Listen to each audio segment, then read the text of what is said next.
Niyazi abi şöyle. Biz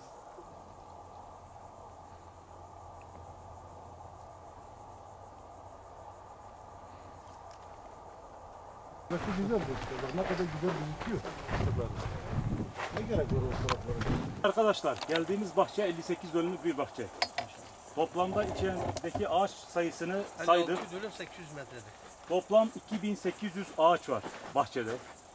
Gelişi güzel, giriyoruz ve referans ağaç olarak şu ağacı seçtik. Şimdi şu ağaç içindeki burada gözüken omcaları sayacağız. Tabii omcaları sayarken ilk işlemimiz şu.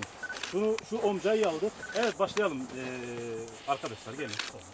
Şu omcadaki tane miktarını sayalım.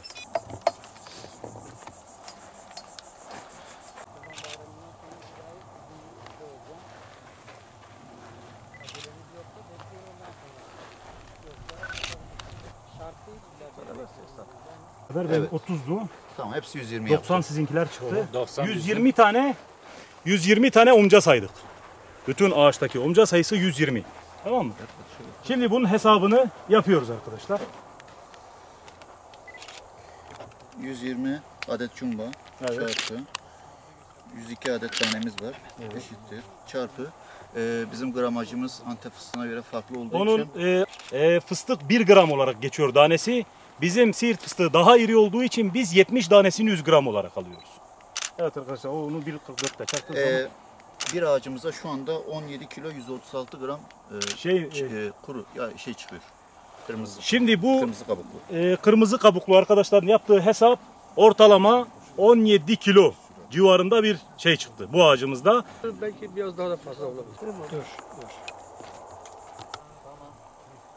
O şekilde devam edeceğiz arkadaşlar. Şimdi bu üç hatı referans olarak bitirdik. Birazdan bahçenin tüm sayımına geçeceğiz.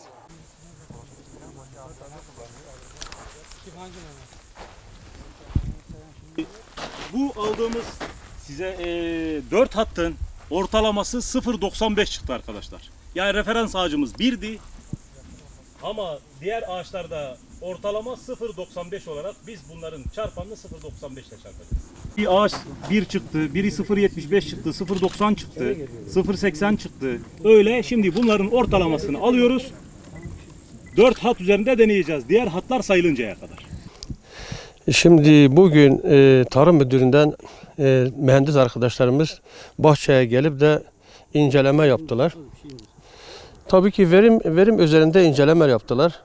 Bu seneye göre, tabii ki onların hesapladığına göre bu sene daha fazla verim vermiş.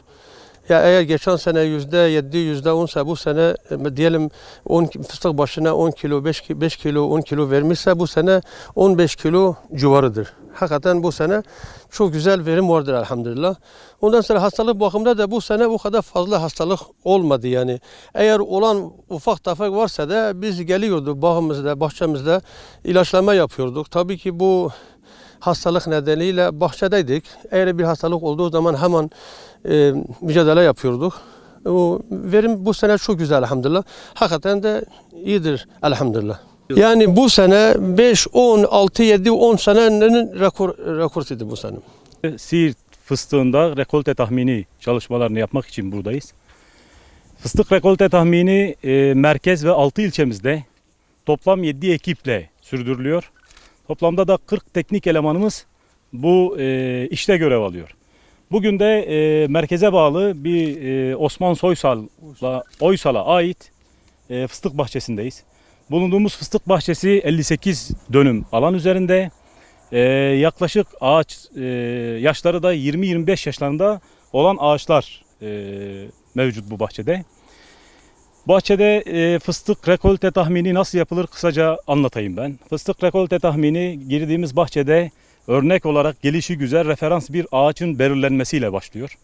Bu referans ağacın belirlenmesindeki amaç herhangi bir kıstasa dayanmamaktadır. Yani verimi iyi kötü hiç fark etmez. Tamamıyla kendi teknik elemanlarımızın seçmiş olduğu ağaç tanımlandıktan sonra o ağaçtaki bulunan omcalar sayılıyor. Omcanın üzerindeki tane ilk aşama omcanın üzerindeki tane sayımıdır. Tane sayımını gerçekleştirdikten sonra ağaç üzerindeki toplam omcalar sayılıyor. Toplam omcayla bizim tane miktarı çarpılıyor.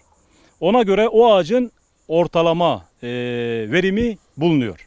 Geçmiş yıllara nazaran şu ana kadar gezmiş olduğumuz bahçelerde verimin iyi olduğu, geçen yıllara nazaran çok daha iyi olduğunu söyleyebiliriz. Ama rakamsal olarak hesaplamalarımız tamamlandıktan, bakanlığımız onayladıktan sonra siz değerli basın mensuplarımızla paylaşacağız bunları. Yani bu seneki bahçelerde, yani burada da görüldüğü gibi şükürler olsun, gezdiğimiz bahçelerinde %90'ı böyle, herhangi bir hastalık zararlıyla çok fazla karşılaşmadık.